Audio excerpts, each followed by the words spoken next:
0 to 10K a month, how I did it. Like, there's so many videos about earning 10Ks, and people kind of make it sound like it's easy to reach 10K, which it isn't, absolutely isn't. It's not easy to get to 10K, but the good news is that when you reach that point, growing is going to be a little bit easier afterwards, because it means you have good processes in place and you've got something working. People like your product or your services. You have a routine, you have the way that you're running your business is working, and scaling to 20K, 30K, 50K isn't going to be as hard as getting to 10K. I'm in that phase right now, and I just want to tell, this is the first video, I just want to tell you what I did to get from 0 to 10K. My name is Kris. I'm the director at KVM Interior Design, an outsourcing firm helping interior designers worldwide with their workloads, so that they can work smarter and not harder. So getting to 10K is a lot of hard work. I'm not going to sugarcoat it. It's a lot of hard work, but I'm going to tell you now what made the whole difference for me. If you are just starting your own business or are a few years in, but you're having trouble scaling, watch this video. If you're just starting out, you need to make sure that you validated your product, that your product or service, that you have customers, that you've identified who your ideal client is, and you're working to serve them as best you can. So if you haven't figured that out, I think you should start there. But if you have and your product is working, keep watching. Number one, you have to be consistent. Consistency is probably the most important of the 5 points. I mean, they're all absolutely important, but I think this one has made a huge difference, because you have to be prepared for a long and hard process. There's nothing comes easy in life, and you have to know that it's the consistency of what you do every day that's going to make the difference. Imagine that you want to lose a few kilos. Then you know that going to the gym 3 times is not going to cut it. You need to go to the gym consistently every single day, or a few times a week for a month or year before you get to where you want to get. So nothing comes easy, and it's the same in business. I worked consistently for almost a year before I got real results. And when you think people are not watching, they're watching. And if they're not watching, just keep going, because one day they will start watching, they will start listening, and they will tell you what they need. If this person is your ideal client, just listen to what they need. Listen to make sure that you serve them as best you can.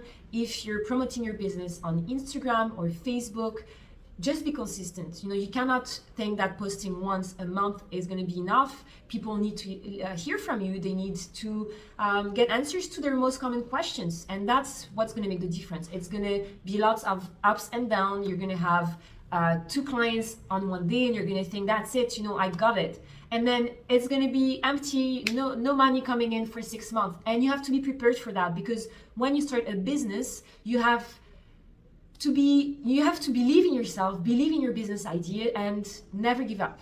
That's the most important. So consistency, number 1, is essential. Number 2, you have to assess regularly.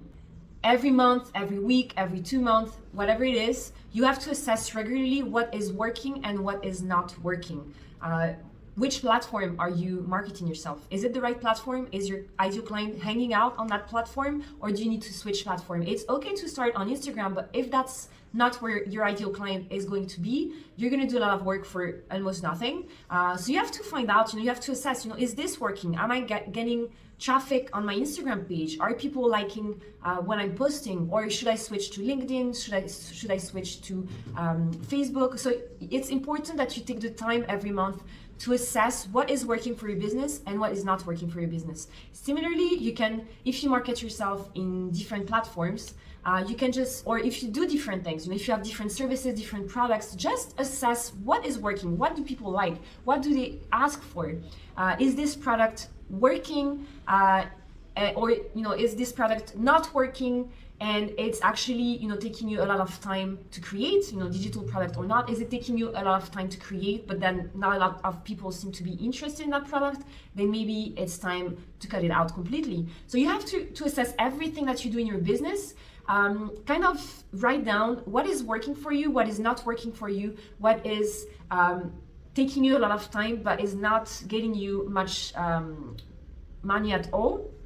So yeah, and you have to assess everything. I just want to say again that what you do is going to feel for a while like you're doing it and nobody's seeing it. I can give you an example. My Instagram page, it's, I only have 1,000 followers, only, a couple, maybe 20 likes per post.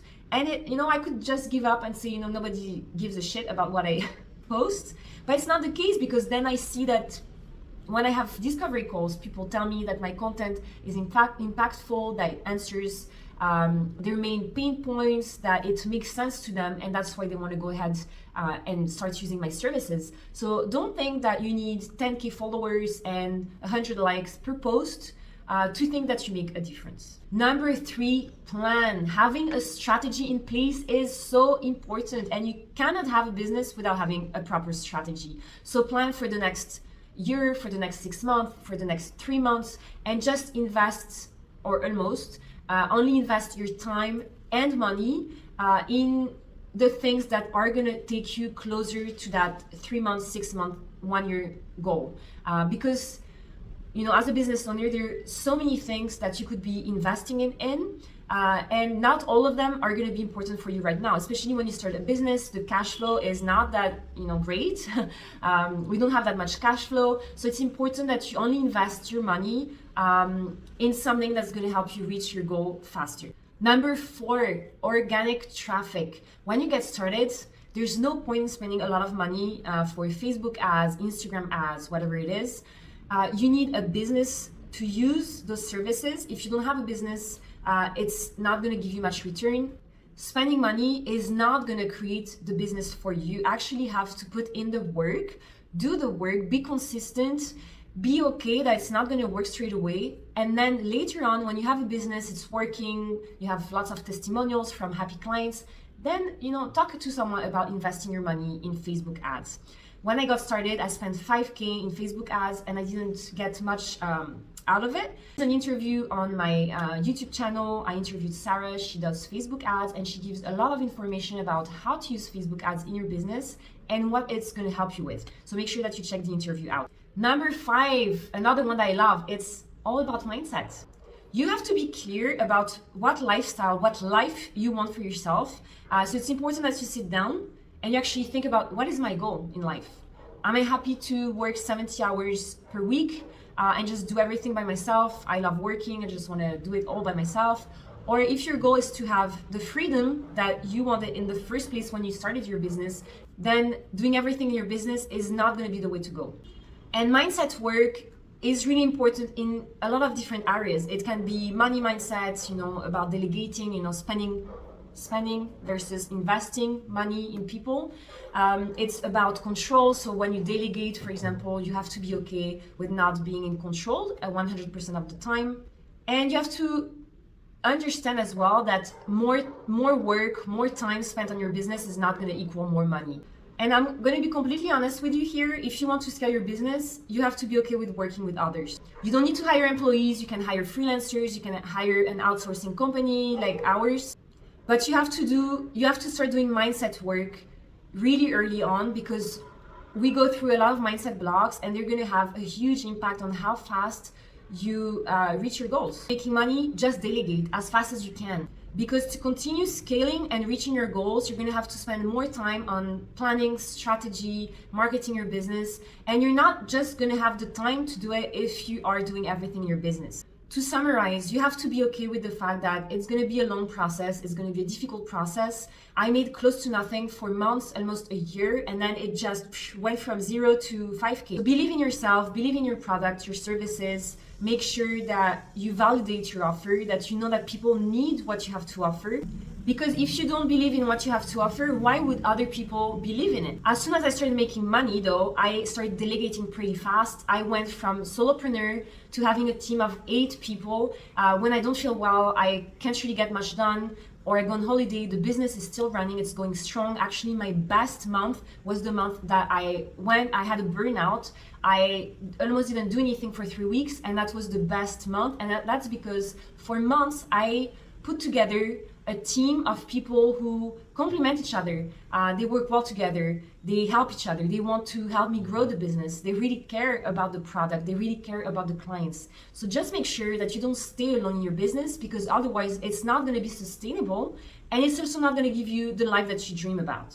Remember that serving your clients should be your top priority. And if you do everything in your business, it's just not going to happen, because you're not going to have the mental bandwidth to serve your clients the best that you can. You're always going to be busy doing lots of different tasks, but you're not going to be there 100% for them. So by delegating, what I was doing initially in my business, I was able to step into my CEO role and make sure that those people have more and more work to do. And let's be honest, I do what I do best and they do what they do best. As a business owner, it doesn't mean that doing everything in my business is going to make sense, because some of them are out of my zone of genius. I have other videos talking about that, so make sure you check out my YouTube channel. And if you want more tips about that, just let me know. I'll record a new video.